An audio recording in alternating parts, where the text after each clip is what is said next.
So welcome to today's webinar.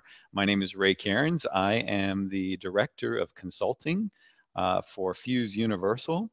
I've worked closely with today's presenters, and we'll get to that in just a second, but just a few housekeeping items. Again, there's the chat button at the bottom along with a Q&A button.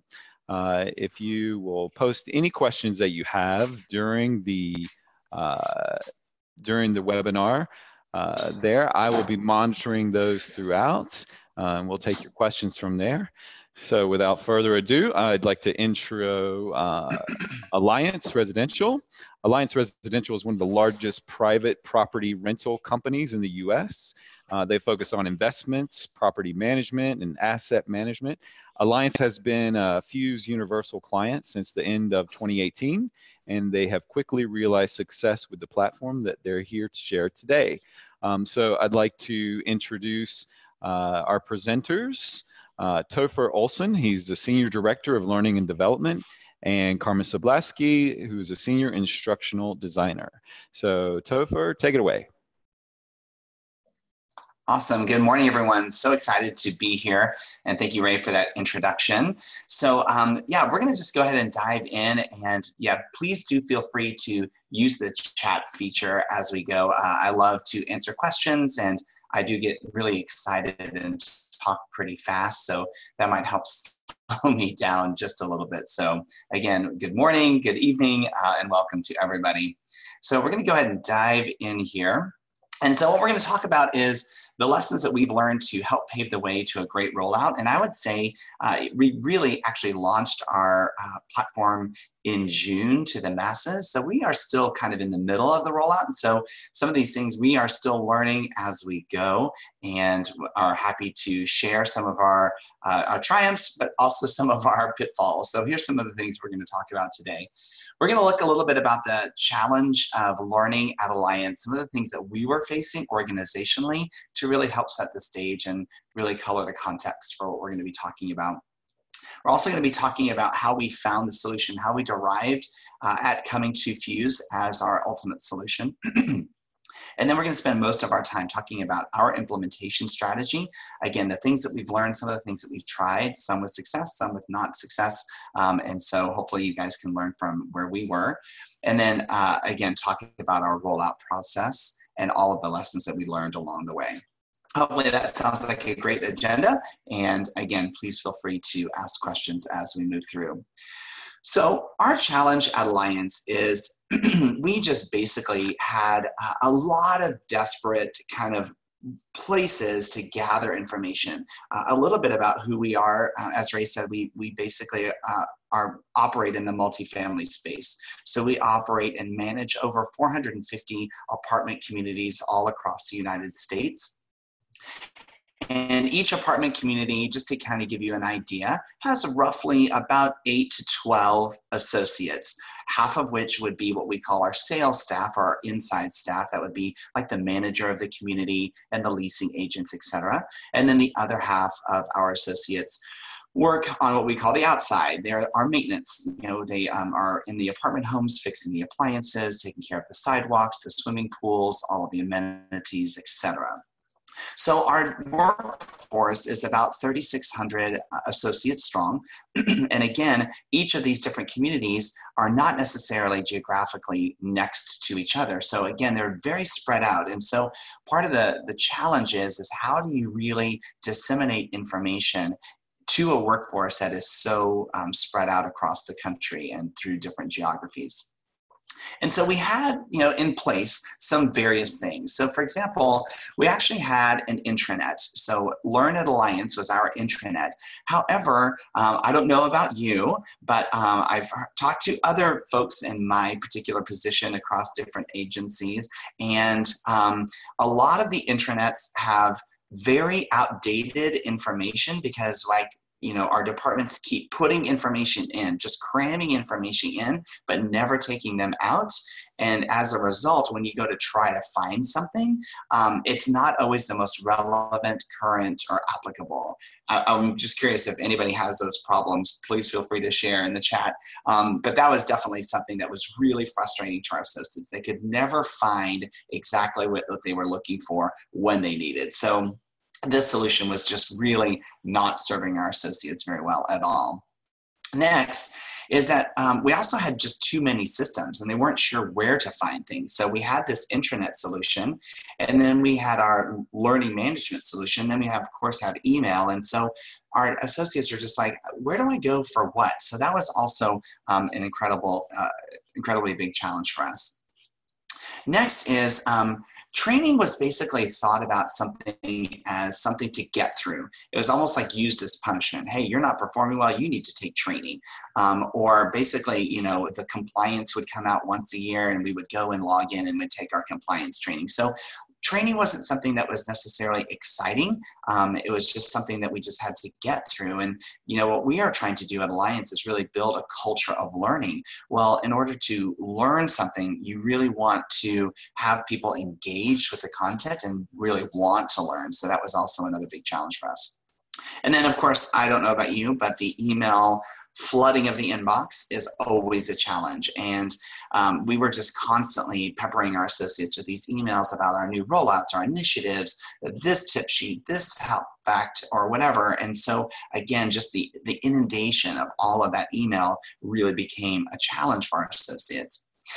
And then finally, we just didn't really have a place to collaborate and share ideas. Again, going back to kind of our geography of these 400 separate locations, we really wanted, to find out, hey, if you're doing something in Texas, hey, maybe the people in California could really benefit from that. So how do we collaborate and share across those channels? And we just didn't really have anything at all other than maybe an email and a happenstance of, maybe, two people met at a conference or something and might have shared. But, as far as formal collaboration, we didn't really have anything. So that's really where we were. And so it was, just a big conundrum for us. We just didn't know where to turn. And when we look at some of the statistics, basically 34% of employees don't think they have enough social interaction with their colleagues. They really feel like they're just in their workspace doing what they need to do. And that's a pretty large number. It's like, over a third of our, associates. And so we really want to figure out ways for people to connect more and to understand, what they're doing at their job and how they can benefit somebody else or how they can learn from somebody else. Because again, these communities, they might only have one of that position. So it's not like they can just turn to the person next to them to get advice, right? They need to connect in some way across the board. And so what we understand is when associates are engaged, right? They are engaged in their learning, they're engaged in the organization. We see that our customer metrics are higher, right? So, kind of happy associates, happy customers. So we know that for sure. We also see a much improved productivity with our associates. So, the things that they're trying to do, they're doing it better and they're more productive when they're engaged.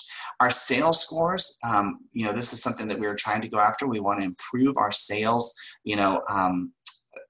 closing ratios, et cetera, because again, we're in the business of leasing apartments. So it's a sales driven organization. And, when we think about that entry-level sales, we wanted to find something that would keep them engaged and keep them with us for the long haul instead of jumping to the next sales opportunity. I don't know if you guys experience that with kind of entry-level sales, but, especially the younger workforce, they're kind of often running to the next big sales event. So we were trying to figure out how we can keep them engaged here and improve our sales metrics. And then finally, we want to make sure that we are, good stewards of the money for our clients. We basically do a lot of third-party management. So that means like somebody like a TIAA Craft or a big, lending organization, they'll have a real estate branch and they'll hire us to be their managers for their assets.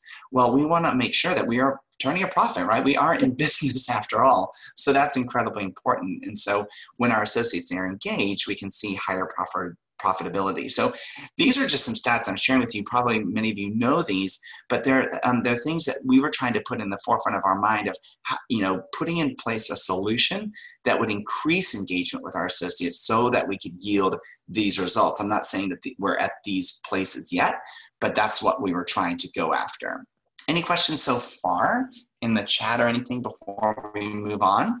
I'm going to turn it over to Carmen Sablaski, our senior instructional designer, who really has done so much in our system. And she's going to talk a little bit about how we derived at our solution and moving forward. Yeah, Thank you, Topher. Topher, no questions. Oh, yeah, right. Go ahead. No questions at this point, but just a comment here. I love how you sort of frame the challenges and the problems you're looking to solve, and then your metrics or your KPIs that you're striving for. So, great way to think about it. Perfect. Thank you so much. All right, Carmen, over to you. Okay, thanks, Topher. So like Topher said, we've had all these goals, we had these needs, and we had to figure out what was the best solution for us. There was a group before I even came into the picture that went through different types of platforms to find out what could help us achieve, excuse me, sorry, oh my goodness,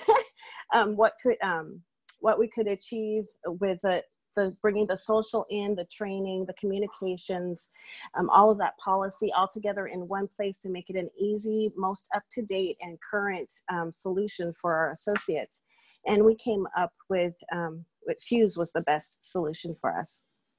And so when we decided, okay, we're going with Fuse, they started bringing some of us together, and maybe about a year and a half ago we started. It was last summer of 2018, and we thought, okay, how are we going to do this? What do we want to see? What is the vision? And we ran the gamut. We went, oh, we're going to have a community for every property that we have. No, we're going to do it by region, because we have the western, southwest, eastern, central regions for different sections. No, we're going to do it by managers and things like that. We came up with all these different ways. But then when Fuse brought us in and talked to us, they said, well, what are your business goals? What are you trying to strive for with this in the first place? And that was a light bulb moment I think for all of us. And we really did need to focus on business goals, where as we were just kind of going through the processes and knowing what we wanted what the end game should be, we weren't thinking high level and then what that big goal was, and then narrowing it down to the little steps kind of in a reverse form. And so that helped us a lot realize, well, it is those KPIs, it is those, we want that, we need those performance indicators, all those sales metrics that Topher was talking about. So that's where we started developing our communities. And the initial set of communities was about 7 communities, and we'll get into that in just a little bit more. But Fuse really helped us see in that first initial meeting how to tie those learning goals together and how to make sure that we could measure the success rate in Fuse. Once we brought everything together, it was a solution to bring training and all of our policy and documentation together and all of our emails, so that we had one place, one big hub for everything where everyone could go, and that one-stop shop, so to speak, to get everything that they needed from corporate and from each other in one place. Plus, it gave us that social aspect. We've always heard that there's a need for that, knowing what other people are doing within the different regions. We have a very large national meeting in the beginning of each year. And at those times, upper higher C-level and upper management were hearing things like, oh, you would hear people collaborate in different breakout sessions. Oh, I know this great idea or this strategy to meet this need, or I have this really great tip on how to work with sales and leads or something like that. But they don't only get together once a year. So Fuse helped us bring this into real time all the time, and we're starting to see that now, and it's very exciting. So they have that chance to communicate together when they want to at any point in time, and not just once a year. So after Fuse met with us, we built our ideas, and we started breaking out into I said about 7 communities, but 5 main communities that met our key performance indicators. We have something called the 5-star program, and those are our main performance goals. And Topher's got this great definition here about a community being a group of people collaborating and sharing ideas around a common topic, function, and strategy. So that's kind of what led us into developing what we made the communities into.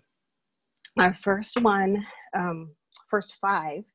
actually dealt with our 5 main business goals.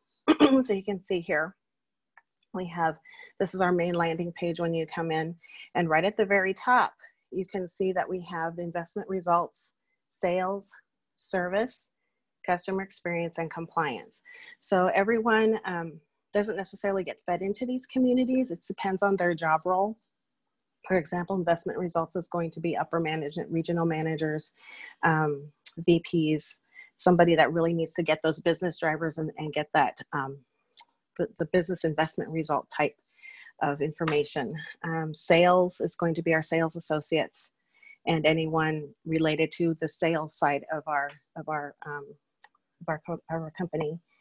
Service, of course, would be our service associates. As Topher said, we have half sales, half service on site. So that's going to be a focus for them. Customer experience, we're kind of using that as kind of a bridge between sales and service, because we've also found that there's a need and a requested need of bridging the gap between sales and service associates, helping them understand that we are a team and we're all working for a common goal. So we're hoping that customer experience section will be that area where they can bridge together. And then compliance is where we're going to focus on policies and documentation and protocol items for the company. So those were our main 5 key, and we call them the 5 key performance indicators. So those made up our 5 communities, main communities. Everyone sees those as soon as they log right into Fuse. And a little lower, you can see Topher showing you towards the bottom, there's an in the know, people and planet, and policies and procedures. These are our other 3 communities that we have everyone come into as soon as they are a part of Alliance. It first started with in the know and policies and procedures, because this married those, as Topher was saying, how we had that intranet and the training site and the emails going, those 2 communities helped bring it all together for us. So in the know was our email communications, any marketing communications, that's where in the know is going to be housed, all those emails that we had going out before. Policies and procedures was our intranet. So our documentation, playbooks, any kind of policy would come through there. And then as we developed, we found out there was a need for more of a fun social side to it, but we didn't really we couldn't find a right fit with the communities that we already had set in. So just recently, we evolved into another community where everyone goes to, and it's people and planet. So this one kind of helps get that social side. If people want to celebrate their team on site, or if someone's holding a motivator meeting and they want to post pictures of that, they can do that, and we can all celebrate from across the country. But it also includes the personal side to people too. So it's got health and wellness information in there, things on sustainability, volunteerism, any of that kind of, I guess you can say, the softer side of the company, and wanting to help people realize they're people too. You're not just an employee, you're not just a number, but we want to celebrate all of you. And so that people and planet section is the section that we're doing that in. Let's see. I'm gonna go to the next slide, Topher. Yeah, real quick, I just also wanted to just say, so when Carmen was speaking about our business objectives, we actually have 3 huge organizational goals, and we call them our GPS goals because it stands for growth, performance, and stewardship. And so the growth is obviously building our organization. The stewardship is obviously on the money end of things. But what we did is, because of those 3,600 associates that I spoke of earlier, about 3,000 of them are on-site associates. And these 5 communities represent the 5 KPIs that they are measured on. So it made more sense, even though we do have, an additional 600 associates, that they have, performance metrics that they are measured on as well. We focused the layout of the platform to really line up with the key performance indicators that the majority of our associates are going after. So, and that's why they are really top line, top front and center, whether you're a new hire or whether you've been with the organization for years. Everybody sees these things straight up front, because the other thing is that we're trying to teach our corporate associates is that it's our job to support the site teams to reach these goals as well. So that's why we left them top line for everyone. Great. All right. Great. Perfect. Cool. So now, Carmen, you're going to continue on the implementation? Okay, sure. So after we had our plan and our strategy and roadmap, we started to build. And that's when we got people together from our department in learning and development, policy, marketing. We had some people from IT to help us with the importing of certifications and populating all the people in and at what times we were going to do it. People that were that see the big picture, like we have one team member that kind of oversees the whole associate's experience, so that from the beginning to the end, so they're kind of the high level look and make sure everything kind of follows through and meshes throughout. We had all of us come together and we decided what the communities will look like aesthetically. We imported all the information. After we had some training in there and policy and documentation in there, then we invited test users to come in. So we had an initial little test group come in, and they started telling us, even though we were still building, they were kind of in their, as Topher used to call it, the house isn't completely clean yet, but you're welcome in, and to test it and give us feedback, so that as we were continuing to build and create for the final launch, we got some early feedback so that we can make adjustments on the fly as needed. And that's one thing I do have to say, is that Fuse is wonderful with that on the fly kind of changing and being able to be that responsive so quickly, and we hadn't had that before. After the test users came in, we devised the targeted rollout strategy. We wanted to kind of go from high level up. So we wanted to make sure that our leadership understood the program and what we were doing and how to use the system, so that when their associates came in under them, they would be there as a frontline support. Because our focus was really to not have everything come from corporate anymore. We're a community, we're a team as a whole. And so we wanted to make sure that messaging came from, that had that support, the messaging came from their direct, immediate management. So what we decided to do is to do this tiered approach, and we started with just the builders. So just as initial people were in there, then we had those test users that we talked about before.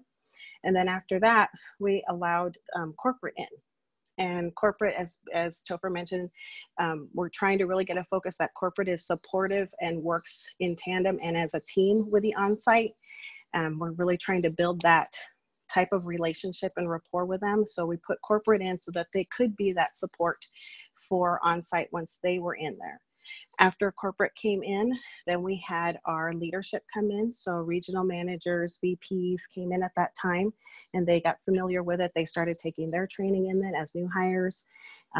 After they went in, then we had managers go in. So we had business managers, and I think we ended up at the last minute adding our service supervisors as well at that level.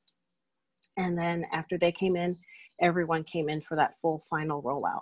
And each of those tiers, we learned something new and we made adjustments before that final rollout. So that was kind of our tiered approach. And I think Topher's gonna continue with how that worked in the next slides. Absolutely. Just wanted to check, do we have any questions or comments, or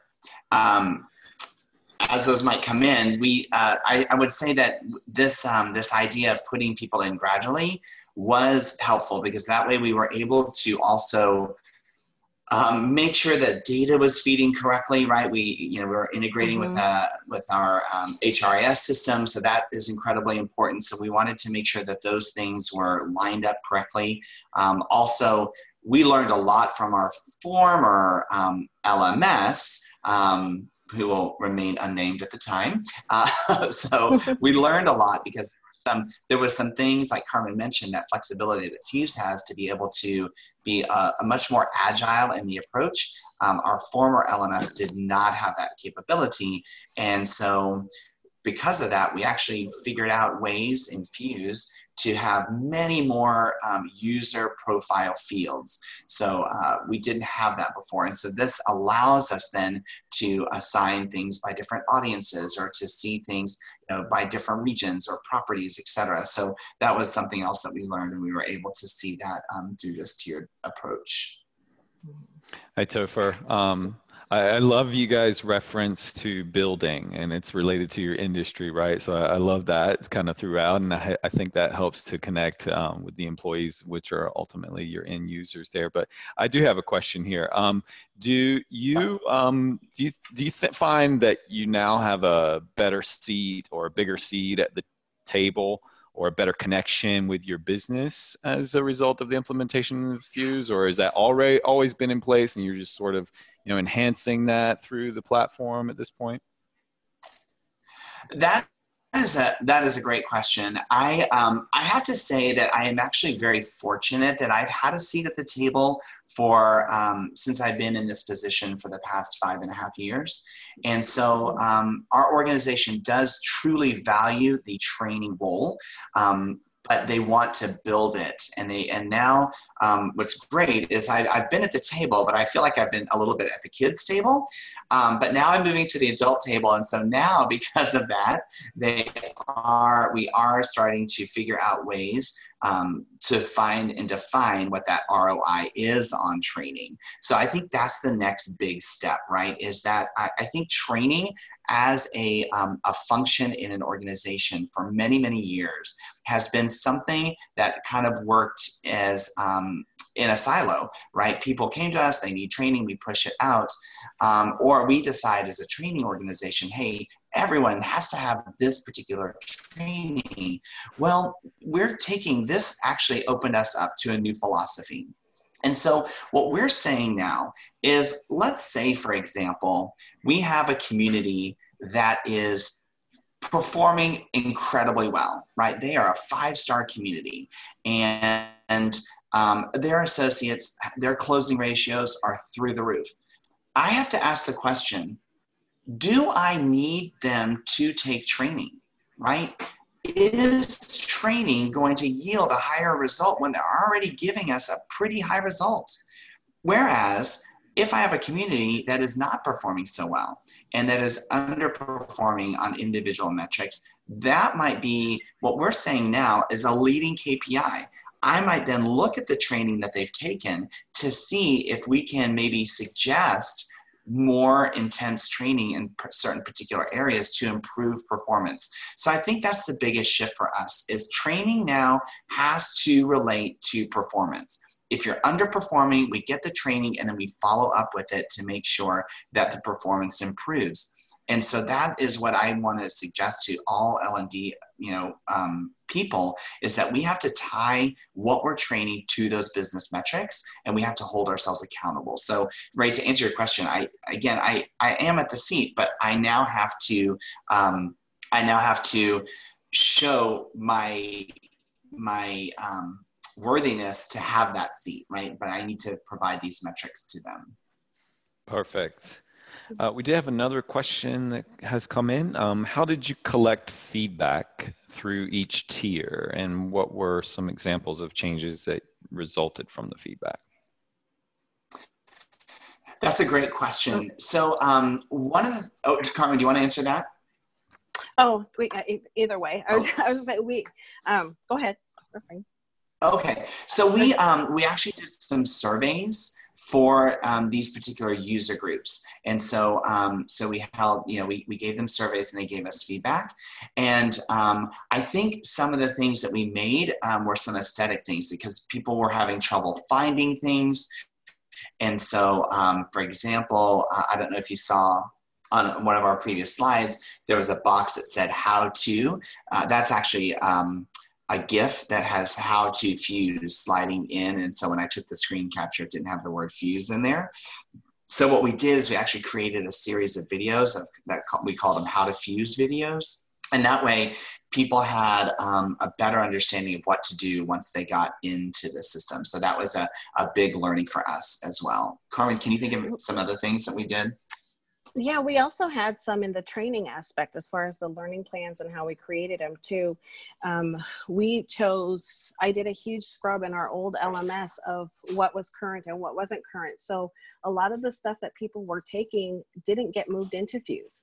And so when we had those initial test users come in and they're like, well, where's this? How are we going to meet this?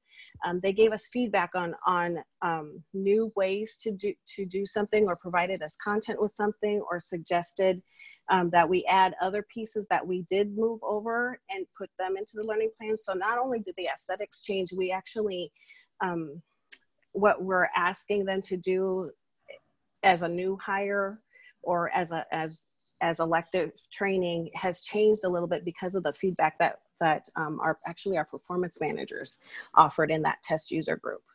So we had some training aspects change as well. Yeah, and kind of along those same lines, one of the things that people gave us feedback early on is even once we added the how to fuse by the time we got the leadership in there, but then when the managers and everyone else came in, we got some feedback that said, the videos are great, but I would love a live walkthrough, which I found really interesting because, most of the time people hate to go to a virtual training, which obviously you guys don't, which I'm so glad that you don't, because we wouldn't be here. But some people don't always like that, right? And so we were surprised that they said, no, we would actually attend. And so we actually added these classes. We did like 3 classes a week, and they were just like 15 minutes, right? If you want to just jump in and see this information, we will walk through. And I just taught these little 15-minute classes, welcome people in, and kind of walk them through the dashboard. And we got great feedback on that. They just really appreciated the live place where they could ask questions, etc. So those are some of the things that we learned along the way. At corporate too, I conducted a lot of corporate small group or one-to-one sessions with people that were going to be community managers and knowledge experts at the beginning too. And they were also considered builders, but they were also providing feedback along the way as well at that initial phase. Perfect. All right, we're going to move on to the next big section, and we're going to talk a little bit about the rollout. And it's summertime in the United States, and I feel like everywhere they're paving roads. So I thought that was a good analogy for this next piece. So what we did is when we finally got that big group of users, well, actually every single test group of users, we started developing these rollout guides. So we would email the rollout guide, and that's what had in it the how to basically get in the platform, right? So because we had to give them a username and a password, the website, where to find it, the app, where to download it. So this rollout guide was super, super helpful. And I have an example of one on a later slide, but that really was our kind of one-stop shop where you could just look at this guide. Everything was in it that you needed to know, and then you could go into the platform and get started. So we actually included some of the links already, so when they looked at the rollout guide in their email, they could actually click on the links and take them right into Fuse. So that was really, really helpful. Next is, like I said before, we loaded the platform with these how to fuse videos. These are short, 3-minute or less videos, and I did probably 80% of them. As things came in, I would just create a little video, just like, here's the hamburger menu on the left-hand side, here's the top menu, here's how to load your picture. Things I thought, it's funny, I'm not a digital native by any stretch of the imagination, but I felt like the platform was super intuitive that, I didn't necessarily, need those, right? When I joined Pink Fuse as a client, I just hopped in and started doing stuff. But some people learn differently, right? And so they're afraid they're going to break something or not do it right. So they wanted some additional information. So this series of How to Fuse went over really, really well. It's probably some of our highest viewed content in the platform. But here's where I feel like we did stumble a little bit.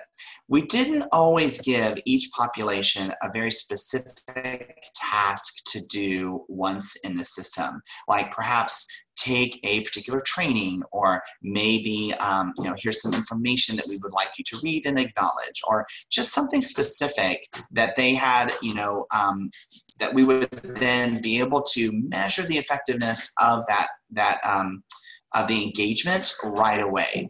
We left it more as, hey, here's this great platform, hop in and start learning, right? And so that's where I feel like I would suggest to people that you would put in something very, very specific to do once you're in the system. So with that being said, what I wanted to share with you are some of our victories, but also some of our pitfalls along the way.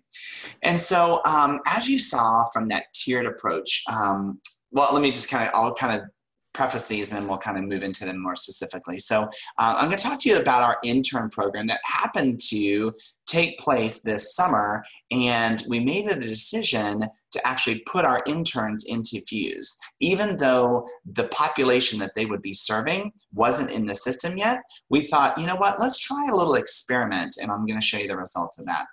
And then another big victory for us was our Service Appreciation Week. And that was a great way that we could engage our associates, and it was super, super helpful. And then finally, the thing that we're doing right now is our corporate challenge. And so that was a way to get associates in. So as we started to put people into the system, as Carmen mentioned, one of the first groups, yeah, go ahead. Hey, before we jump into that, we do have a couple questions that related to some of the earlier slides. So the first was, who makes up the corporate group in the tiered approach? That's a great question. So our corporate group is all of the people that are not on site. So basically, in our business, like we have 150 accountants, right? Property accountant. They do all the financials for these particular communities. We have a full in-house marketing agency that does the marketing for these communities. We have our HR department. We have technology and IT. We have learning and performance, which is my team, talent, our talent coordinators. We have a collections agency that's in-house. We have asset engineering, who does a lot of rehab and refurbishing of older communities. So those are all the people that make up corporate. So they support the operations for the field. Great.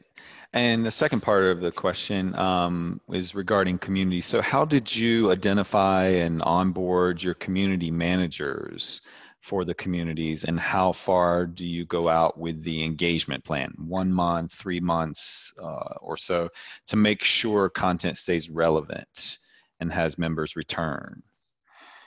Yeah, absolutely. Great question. So we started with those, like I said, those, as Carmen explained, the 5 KPI communities.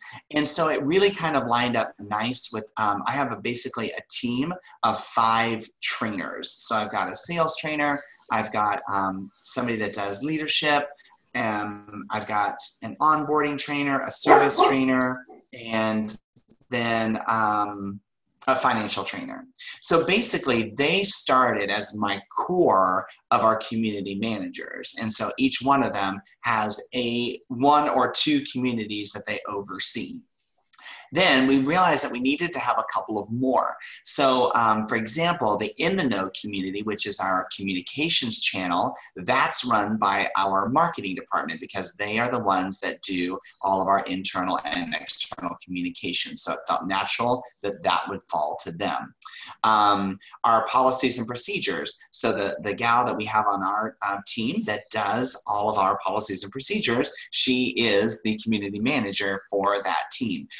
So all of these people in short order do not fall under me or under L&D. They are the experts of their field, but we pull them in, which we might have glossed over a little bit. When we did that team implementation, these are the same people that were on our core build. So these marketing people that we're talking about that are doing the marketing channels, they were on the build, as was policies and procedures, as were a lot of these community managers. So that way they understood how the community came together and then understood the content. As far as the drumbeat of content, Carmen, go ahead. Oh, I was just going to add, we actually also created a Fuse community manager community. So I started putting information in there. I pulled I looked in Pink Fuse. Pink Fuse is an awesome resource. And I went in through there and found things that aligned with strategies from other clients that aligned with what our goals were and how we wanted to implement content. And I created a learning plan for our community managers. We also, at the initial stages, we met weekly every Monday morning, and we went over any questions they had. We went over new things we were finding, troubleshooting issues, things like that. Our marketing director has created a content strategy platform that we're starting to implement now to keep that constant drumbeat. But there has been, since the very beginning, support and training for the community managers and now the knowledge experts, because now we're seeing that the knowledge experts also need some of that guidance and help as well. So we have that section for them. We also use Microsoft Teams in tandem with Fuse. So not only do we have that community where it's kind of, there were some initial high level type things about social learning and what to do and your expectations in there, but our collaboration and day in, day out question things we're monitoring through our own Teams section as well for the community managers. Yeah, and in terms of that time period too, what we're looking at is kind of on a quarterly basis. So we're looking, and again, we're kind of, we're coming to the plan now. And so, and it was a little bit different for me because actually our marketing, the person in charge of the marketing piece of this, she's actually, we follow the RACI model. So she's holding the A, or the accountability for the content strategy, because we're tying it to other goals and objectives that come down the line. And so therefore she's got the visibility on that. And so she's helping us then ladder up the content to make sure we are in line with what is being pushed forward organizationally. Great questions. Yeah, that's great. Perfect. Okay, so let me talk a little bit about some of our findings. So when we put the corporate team in, you know, our thoughts, you know, we were so excited, right? We have this great platform. Everybody's going to be in there all day long. They can't wait to get in, and they're going to hate to leave at the end of the day. Yeah, that was just our expectation, and it didn't quite go that way. And then I started realizing to myself, you know what? People didn't like going to the LMS. Right now, they have this mindset: if I'm going to go there, you know, I just don't want to go there, right? If it's learning, it's boring, it's done, you know, I just don't want to even be there. So, so we saw actually very little engagement from our corporate associates right when they went in. But again, some of that I addressed with that, not giving them something very specific. So I would follow the tiered approach that we did, but I would give each population something specific, because here's where the victory was. So our intern program started right after Memorial Day here in the States in late May. And what we did is we actually created an intern community. And so here's an example of that intern community. So you can see a picture here in the middle of our screen. This is Jen Barth. She's our onboarding trainer. And she actually had a live session with our 55 interns. And again, I want to emphasize that number, because when you see something later, I think you'll understand why the impact. So we had 55 interns in our organization of 3,600. So Jen Barth met with them. She gave them tasks like uploading your video, and here's a video to show you how to upload your video. And then she held those interns accountable because she did some live training with them during their first week. So they met with her every day during that first week, and she gave them these certain tasks. And here's an example. These two guys, I wish I could play it for you. They did a fantastic intro video. One of them did a somersault over the other one, just having fun. I mean, look at these smiles. They had a great time introducing themselves to the other interns across the country, and it was super fun. Now, so again, knowing this, right? So here's our data. So our corporate associates in doing something, oh my goodness. So here we go. On the 29th, in one day, they more than doubled our engagement in the platform. So those 55 young people got in and they got it, right? They just got it. So I think it's a combination, one of age, right? These are college students that are used to being online, used to taking training, engaging with each other socially on multimedia channels. And we gave them those specific tasks. So I think you can see the proof is in the pudding there, that to give them something super engaging to start with is incredibly important. So that I thought was a victory for us. Kind of the next story is our Service Appreciation Week. So we take a week out of the summer. The summer in many of our locations is very, very, very, very hot. A lot of our service associates are on roofs doing air conditioning repair. It's rough. It is a hard job in the summer. So we like to take a week every year to give back some extra love to these guys and gals. And so, and we've done this for years. However, it's just not been very visible, right? We'll say, hey, do something, you know, send us a picture if you do it. And then we gather these pictures if they send them. And then we send out an email, you know, a month later. It's just not relevant. Well, this year, our engagement was awesome because we did it all infused. We actually had a countdown clock on the homepage that said, hey, countdown to service appreciation. So we were building intensity and building excitement. And then once people added things, we put them all together into a topic. And so we put the overview, and then as people added these videos, you can see here in the middle of the screen, this gal with the glasses, and she's our VP of marketing, and the gal right below her, she's our executive president of the West Coast. So she's leading all of those efforts. We had different people leaving messages. And then down here at the bottom, you can see some of the site teams, you know, showing off their goodies to the people that they're giving these things to. We even created a video from our in-house talent, just talking about, you know, getting a community ready and being that elite force. So we just built up a lot of fun and excitement. And this, again, was a great way to really build engagement in the platform. Everybody, no matter if it was service or if it was sales or if it was executives or, you know, not executives, they were all in the system sharing these things and really celebrating our teams, which I thought was great. And we got to do it in a really public way. And our service teams felt really, really honored by that. And then finally, because I know we're almost at time here, this is what we're working on now. So we're circling back to that corporate community, which I told you was not very engaged, right? Because we didn't give them some challenges right up front. So what we've done now is we've created a corporate community that's just for them. So now a majority of our corporate associates actually work out of our Phoenix office. So I would say we have about 200 people at that physical plant. And so now we've given them this kind of 5-week challenge. We're giving them 5 weeks. We're going to identify 5 winners and for a chance of winning $500. And so what we're done, here's one of those rollout guides that I mentioned earlier. We've sent them the rollout guide via the email, but we also told them in that email, this is going to be the last couple of emails that you're going to receive because moving forward, everything will be infused. And then we created a topic for them as well. And so now I can pull reporting on this topic and cross-reference it with the corporate associates and see who's viewing all of this content. And we're going to give our top 5 content winners, a $500. So we're incentivizing them monetarily to really get involved with the platform. And then all of these tasks along the way, some of them are educational, like how to fuse. Here's one of those how to fuse videos down here in the bottom right.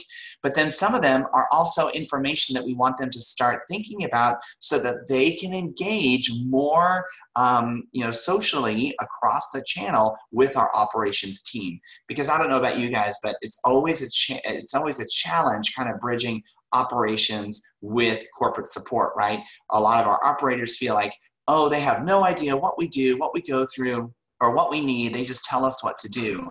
So we want to change that. We want to say, well, yeah, tell us what you do. Tell us what your challenges are so that we can best support you from the corporate support side. So those are really some of our victories, I think. This one's still kind of in its infancy. We're in week 2. So, we could follow up with you on how we're doing there, but already we're seeing some good engagement. So we're super excited about that. So wanted to leave some time here at the end for questions.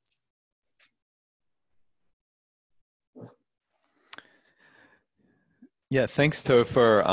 That's really interesting. And I think one of the things you're, calling out here is discerning between learning and training, right? So training historically has been an event where people go and it's a set amount of time or in a certain place, or, you have to go and do that. And I think that's what's been happening in learning and development, and we've kind of made a bad name for ourselves in a way, right?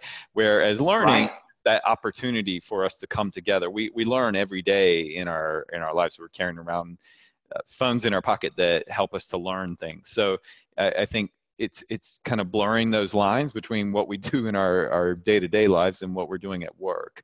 And so I personally love that about Fuse, and I was a former client as well, so I can speak to it from the end user perspective. But I like that you've called that out. What do you think's next? Absolutely. Sorry, go ahead. Oh no, I was just gonna to echo that sentiment. What we started also doing, which I didn't mention, we did we called them lunch and learns, right? Where people could just kind of gather, they could bring their lunch, and I was just doing some demos around the corporate office. And that's actually how I started that whole session is, and I could even ask this community right now, how many people have probably Googled something today? And what did you Google, right? Because you wanted to learn something, to your point, right? And so why are we separating what we do in our personal lives from what we do in our work life, right? We want to find information the same way, right? I look at my 13-year-old daughter who is learning on computers and things like that. And now we're going to tell her, okay, go take this job where you have to log into an intranet or something like that. They want that information at their fingertips. And I think that's what this affords us. We did have one question come in. They're curious as to how you've decided and how you've defined what good engagement is in a community. This is something that this client's struggling with from a benchmarking stance. That's a really good question, and one that we're still trying to work out as we start to get data. Again, we're kind of, we just basically launched in June, so we're in our second month now. And so I'm not, to be honest, I'm not sure what good looks like, but I can tell you how we're going to approach it. Our plan is to take our information from Fuse in terms of what people are viewing and things like that. In fact, we just hired a new social learning manager who's going to be looking at those analytics of what's viewed, how often, etc. And we're going to start pairing it with the performance of associates and trying to tie those together, and also partner it with our associate engagement surveys. So we also have partnered with a different vendor on associate engagement. And so we're trying to bring all of these things together to really start to measure what good looks like. And I can tell you what we're going to try to do is we're going to try to identify when engagement is high and performance is high, what training pieces are lining up under those metrics, if that makes sense. So that's how we're going to kind of bring those three together to understand and to try to quantify what good looks like. Right, and just leveraging the analytic capabilities within the platform to give you insight where, I don't know about your experience, but in mine, it's been hard to get that kind of data out of any other platform that I've had any experience with. Absolutely. And in case you aren't there yet, they are working on, we're actually in their beta group to work on the good data piece, where they are actually providing much more robust reporting and the capabilities to see things, slice it and dice it across, regions or job populations, et cetera. And so we're going to be able to take that data and either push it into Informatica, which is our data warehouse, or push the data from Informatica into Fuse as a way to kind of bring these pieces together. So I'm excited about that. Great. One other question, do you work with SMEs before they record and post videos, I'm assuming, or do you keep it open? How do you make sure that UGC is relevant, reliable, and recent? No, that's a great question. So basically, the person that's in charge of our policy and procedure, she kind of is handling anything that is policy related, and so we're working with them on that. And so, and then something else that we actually have put together is we've created. I'm sure that a lot of you are familiar. You probably had some form of training request form. So we're moving away from that to something more that we're calling content consultation. So if somebody comes to us and says, hey, we need training on this, we say, okay, that's great. Please fill out this content consultation form and then schedule a meeting with us. And we have a meeting once a month where we bring everybody that's had these requests together, or not together, we have individual meetings with them. But the meeting is with that person from that department and somebody from policy, somebody from learning, and somebody from communications. Because sometimes what they're saying is a training, to Ray's point, might be just a learning. It might be a quick 2-minute video. It might be a tip sheet, right? Whereas somebody on a different department has something that is a training where we need to do step lock, right? Procedures to understand a process. So that's how we're kind of approaching that as well. I think we got one more question here. Did you develop a set of guidelines on what to use different platforms for, what to use Fuse for, what to use Microsoft Teams for, and what are some examples? It's funny that you asked that question because this week we actually published, it's a little bit late in getting there, and just to be clear, only our leadership and corporate support uses Teams as a chat channel and collaboration. And what I say is Teams is where we collaborate with projects. Fuse is where we share knowledge and information. So that's kind of how I divide it. And then you have email. But our marketing department, again, Danielle, who heads up that communication strategy piece, she put together a piece that is it's just it's actually in our Fuse. And it's divided into 3, and it says basically, when to email, when to Fuse, and when to Teams. And then it has, kind of like different metrics. It's kind of an infographic, which is really nice. It shows you, it says time, right? Email might take longer. Teams is a little bit more instant. Fuse is kind of in the middle. And so she kind of broke down a series of metrics. And so that way you can determine what channel, what vehicle to use for disseminating information. That's great. I see we're at the top of the hour, so I want to be respectful of everyone's time. Thank you guys so much. It's been really enlightening. We're curious to see what happens next with Alliance. We do have a brief poll for all of the attendees. So again, thank you for attending. Thank you for the Insight Alliance, and we will leave you there.